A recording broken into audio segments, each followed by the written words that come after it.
What is the significance of the cemeteries in this area? Yes. So here at Warbler Ridge, the Mackenzie Waltrip Cemetery is, again, a family cemetery. It is full of history for this area, and we have interpretive signage up at the cemetery to help visitors learn a little more about this site. Some of the graves, as you would expect, from 150 years ago, many were children that died of illness.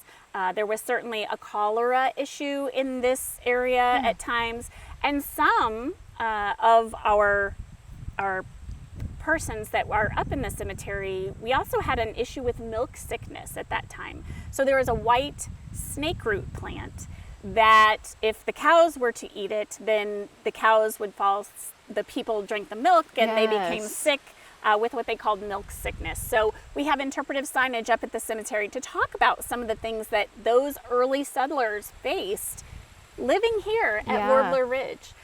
So that's an important part of our historical and cultural aspect here at Warbler Ridge. Overall, Grand Prairie Friends owns 5 cemeteries. And you may think that sounds unusual for nature preserves a little bit. to own quite a host of cemeteries.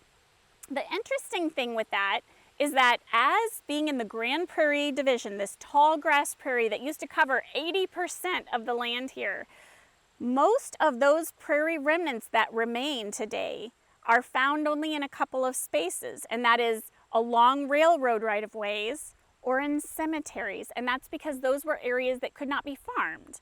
And so those are the only remaining places where we can find this original tall grass prairie.